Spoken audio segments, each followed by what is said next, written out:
सभी को ओम।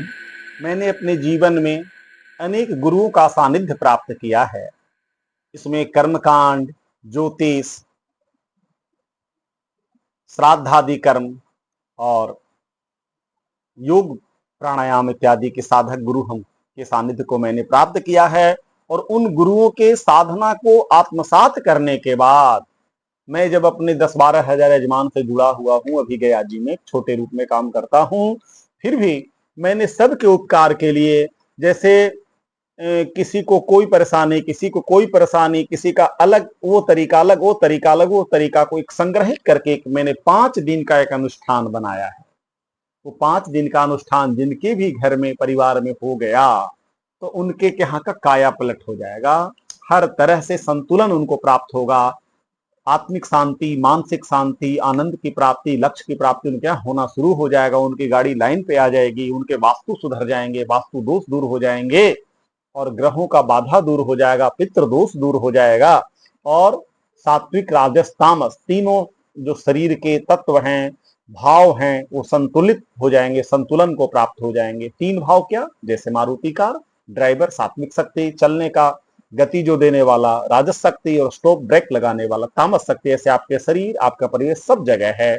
इन सब को संतुलन करने के लिए मैंने 5 दिवसात्मक एक पूजा जिसका नाम है सत्यमेध यज्ञ, सत्यमेध यज्ञ नाम का एक 5 दिन का मैंने पूजा अर्चन प्रारंभ करना चाहा है। अभी तक मैंने शुरू नहीं किया है। मैं स्वयं तो आत्मसात कर चुका हूं, लेकिन अभी मौका नहीं मिला है लोगों घरों में करने के। भगवान जाने पहला यजमान हमारे कौन होंगे। तो 5 दिन का पूजा का एक संक्षिप्त विवरण मैं आपके सामने रख रहा हूं।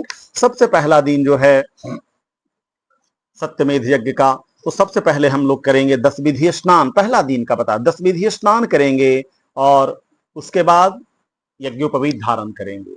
इसके बाद प्रायश्चित करेंगे, हवन करेंगे पंचगव्य का और पंचगव्य प्राशन भी करेंगे और सत्य का संकल्प करेंगे कि हमने अभी तक जो भी झूठे भाव, झूठा विचार, झूठा जीवन जिया है, आज से हम सत्य की ओर संकल्प करते हैं कि आज से हम सत्य धारण करेंगे। ऐसा 5 दिन के लिए आपको केवल एक प्रैक्टिस करना है, शुरुआत करना है। तो सत्य का संकल्प करना है।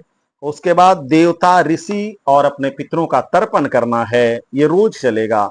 और अन्नदान करना है।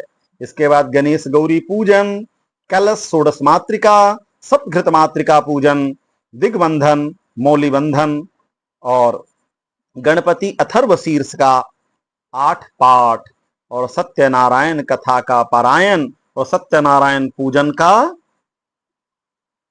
मंच से 1 अध्याय का विधिवत प्रवचन, ये चलेगा पहला दिन। व्यासपीठ से कथा होगी और आरती हो जाएगा। और आरती, पुष्पांजलि इत्यादि जो कर्मकांड कहेंगे वो पहला दिन है।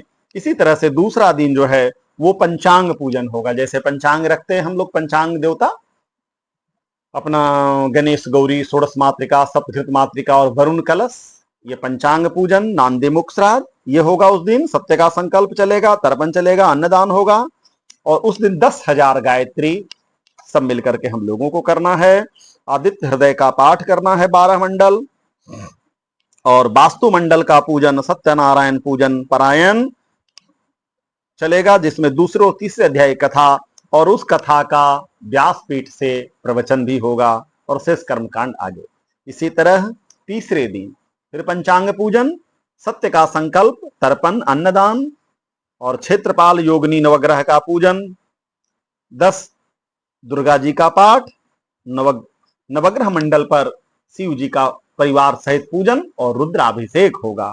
तीसरे दिन का ये हमने आपको बताया। नर्मदेश्वर पर रुद्राभिषेक करना है और सारे लोग उस समय एक गुप्त मंत्र का जाप करेंगे तीसरा दिन, घर की शुद्धि के लिए और ग्रह बाधा दूर होने के लिए। और उसके बाद सत्यनारायण की कथा होनी है और कथा के बाद चौथे अध्याय की कथा रहेगी और उसके बाद कथा का व्यासपीठ से प्रवचन, ये और आगे कर्मकांड।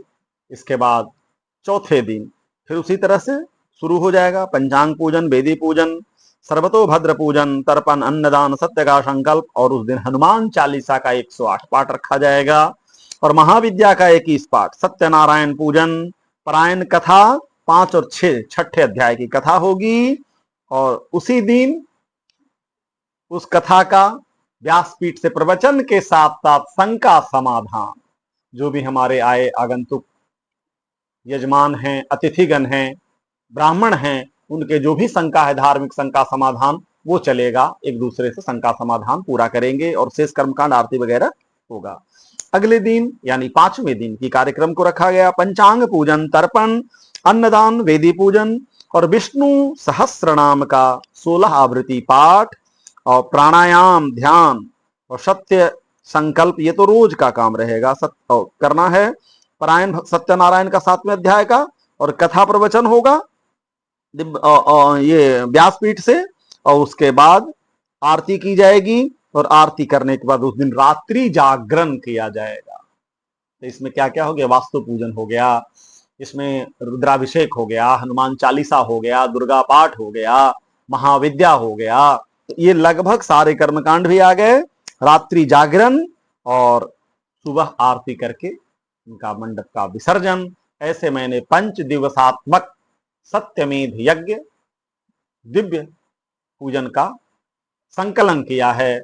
आपका आशीर्वाद रहा तो यह पूजा भारतवर्ष के प्रत्येक घर में होगा और प्रत्येक घर के लोग लाभान्वित होंगे।